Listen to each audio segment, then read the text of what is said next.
Donc, je vous souhaite le bonjour, mes chers frères et sœurs.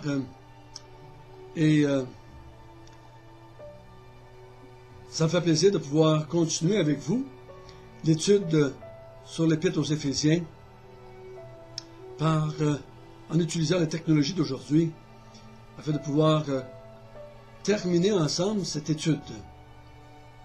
Donc, si vous voulez bien, nous allons commencer par un mot de prière. Notre Père du ciel, nous sommes des êtres tellement privilégiés. Tu nous as dit dans les premiers chapitres que nous étions bénis en Jésus depuis toute éternité, que nous étions assis dans les cieux en Jésus-Christ, que nous étions ton temple, ta maison, que nous possédions les richesses infinies qu'il y a en Jésus-Christ. Tu nous as dit que tu nous aimais d'un amour infini, non mesurable. Et c'est cela qui nous motive à vouloir vivre pour toi, ou, si je le dis comme l'apôtre Paul, à marcher pour toi dans une nouvelle vie qui va te servir et qui va te glorifier. Puisses-tu, Seigneur Dieu, nous donner une joie intense à comprendre qui nous sommes et le grand privilège que nous avons de vivre avec toi. C'est au nom de Jésus que nous te prions. Amen. Nous avons commencé à regarder la dernière fois le chapitre 4, qui était la marche chrétienne, et on nous a dit de marcher d'une manière digne de qui nous sommes, marcher dans l'unité.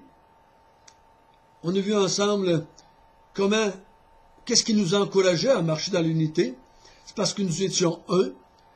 Nous avons un même corps, un même Dieu, un même Seigneur, un même baptême, un même esprit, une même héritage, une même destinée. Qu'on soit juif ou qu'on soit grec, nous sommes dans l'unité. Nous avons été unis à Dieu et à Christ par le fait que nous sommes unis à Jésus.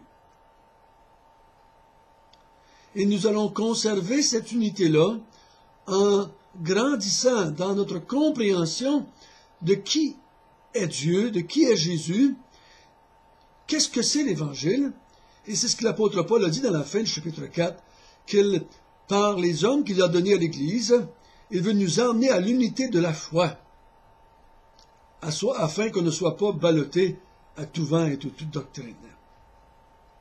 C'était la première étude qu'on a faite sur la marche chrétienne. Marcher dans l'unité. Et on a vu ensemble qu'il fallait marcher, non pas comme les gens du dehors, mais comme les gens qui sont des enfants de Dieu. Et nous allons continuer ce matin à regarder la marche chrétienne. Et ce matin, nous allons être encouragés à marcher comme des enfants de lumière. Un jour, j'ai connu une dame qui était âgée et qui m'a dit qu'elle reconnaissait ses enfants à la marche qu'ils avaient, ou à la démarche. Même si elle les voyait de dos, elle les reconnaissait à leur marche. Puis notre marche chrétienne aussi va démontrer que nous sommes différents des gens qui nous entourent. Nous ne sommes pas comme les gens de ce monde. La Bible dit que dans ce monde, il y a deux genres d'enfants. Des enfants de ténèbres et des enfants de lumière. C'est ce que nous allons voir ce matin, que nous sommes encouragés à marcher comme des enfants de lumière. Lisons ensemble, si vous voulez bien. Chapitre 5, verset 1. Devenez donc les imitateurs de Dieu comme des enfants bien-aimés, et marchez dans l'amour, à l'exemple de Christ qui nous a aimés et qui s'est livré lui-même à Dieu pour nous comme une offrande et un sacrifice de bonne odeur. Que la débauche, ni aucune impureté, ni la cupidité ne soient même nommées parmi vous, ainsi qu'il convient à des saints. Qu'on n'entende ni paroles grossières, ni propos insensés, ou équivoques, choses qui sont contraires à la bienséance, qu'on entende plutôt des actions de grâce. Car, sachez-le bien, aucun débauché ou impur ou cupide, c'est-à-dire idolâtre, n'a d'héritage dans le royaume de Christ et de Dieu. Que personne ne vous séduise par de vains discours, car c'est à cause de ces choses que la colère de Dieu vient sur les fils de la rébellion. N'ayez donc aucune part avec eux. Autrefois vous étiez ténèbres, et maintenant vous êtes lumière dans le Seigneur. Marchez comme des enfants de lumière. Car le fruit de la lumière consiste en toutes sortes de bonté, de justice et de vérité. Examinez ce qui est agréable au Seigneur, et ne prenez point part aux œuvres infructueuses des ténèbres, mais plutôt condamnez-les. Car il est honteux de dire ce qu'ils font en secret. Mais tout ce qui est réprouvé apparaît en pleine lumière, car tout ce qui est ainsi manifesté est lumière. C'est pour cela qu'il est dit, réveille-toi, toi qui dors, relève-toi d'entre les morts, et Christ t'éclairera.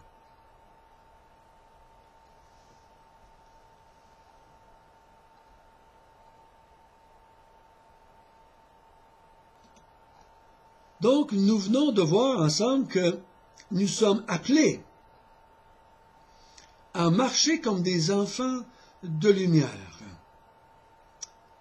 Même si j'ai commencé à lire à partir du verset 1, nous allons étudier à partir du verset 3, parce que la dernière fois, on a vu jusqu'au verset 2. Marcher comme des enfants de lumière. Le mot marcher aussi, c'est une expression qui signifie tout simplement vivre. Vivez comme des enfants de lumière. Et l'apôtre Paul s'efforce à décrire à ces nouveaux chrétiens, parce que l'Église d'Éphèse n'est pas si vieille que ça, l'Évangile est toute nouvelle, ça fait peut-être que 20 ans, 30 ans que l'Évangile a commencé à être prêché. Donc ça ne fait pas si longtemps. Et ils n'ont pas tout le Nouveau Testament encore.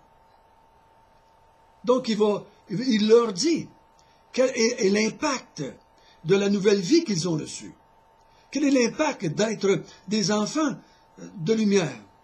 Ça fait drôle de se faire appeler enfants de lumière quand, au chapitre 2, nous avons été appelés enfants de colère. Mais grâce à Dieu, en Jésus-Christ, nous sommes devenus des enfants de lumière. Maintenant, nous devons apprendre qu'est-ce que ça veut dire. Et faisons bien attention. Ne mélangeons pas enfants de lumière et vie chrétienne avec religion. L'ensemble des religions dans le monde vont enseigner des pratiques religieuses. Tu fais ceci, tu ne fais pas cela. La vie chrétienne va plus loin que ça. C'est beaucoup plus que ça, c'est beaucoup différent de cela. Si notre vie chrétienne est juste un ensemble de règles, ne mange pas, ne touche pas, ne va pas là, ne regarde pas ça, fais ceci, fais cela, je pense qu'on se trompe. Regardons au verset 3, qu'est-ce qu'il nous dit que c'est la vie d'un enfant de lumière. Que la débauche, ni l'impureté, ni la cupidité ne soient même nommées parmi vous, parce que ça convient à des saints ou à des enfants de lumière. Ni paroles grossières, ni paroles insensées et équivoques, chose qui est contraire à la bienséance. Donc il dit, c'est contraire à des enfants de lumière.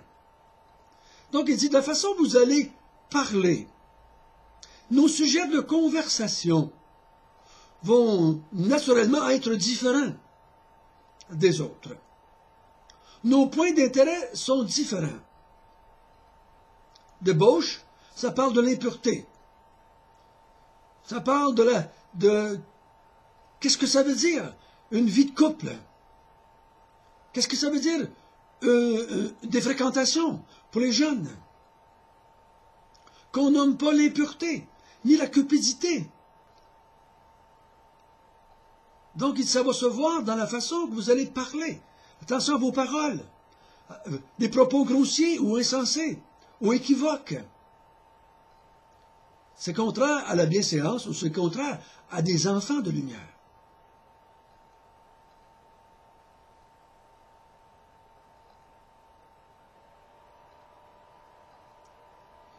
Les enfants de lumière, eux autres, sont reconnus comme des gens qu'on entend plutôt rendre des actions de grâce.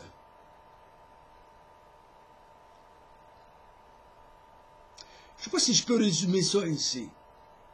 Quand je regarde débauche, impureté, cupidité, paroles grossières, propos insensés, équivoques,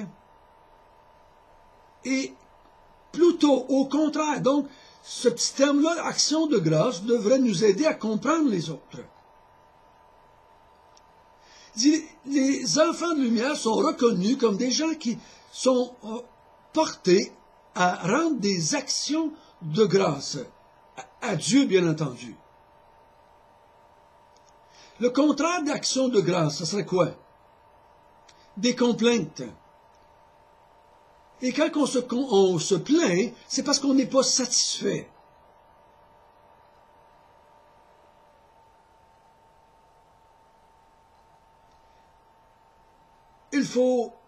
On va être reconnu comme des gens comblés. Des gens qui sont contents de l'état dans lequel ils sont. Le débauché, lui, il veut quelque chose qu'il n'a pas. L'impureté, c'est de désirer la sexualité en dehors de ce qui est permis par Dieu. La cupidité, c'est de désirer posséder plus que nous avons. Et les paroles grossières, insensées, équivoques, souvent reflètent un mal d'être.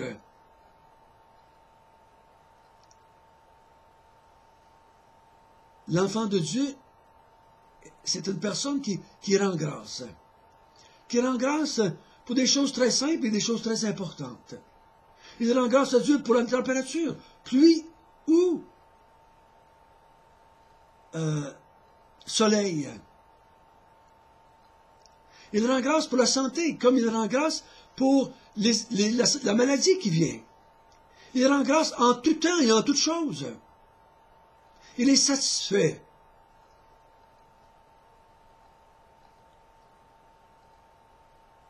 Il est satisfait de ce que Dieu lui donne. Il est satisfait. Il croit à la souveraineté de Dieu dans sa vie. Il croit que Dieu l'a comblé. Il est tellement comblé de bénédictions spirituelles. Il est toujours en train de rendre grâce à tout ce que Dieu a fait dans sa vie, spirituellement parlant, que les choses terrestres ont beaucoup moins de valeur à ses yeux. Et s'il ne les a pas, il se plaint pas. S'il les a, il rend grâce à Dieu. Il dit, au verset 6 et 7, « Faites attention que les gens ne vous séduisent pas par de vains discours, car c'est à cause de ces choses que la colère de Dieu vient sur les fils de la rébellion. »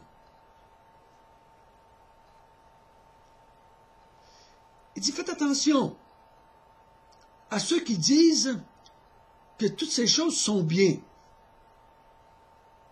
Remarquons bien que dans la société dans laquelle nous vivons, on a tendance à dire que les choses qui sont mal sont bien. Et on a tendance à dire que les choses qui sont bien sont mal. Il dit, faites attention à ceux qui disent qu'il n'y a rien là, qu'il n'y a plus de problème, qu'il n'y a pas de péché.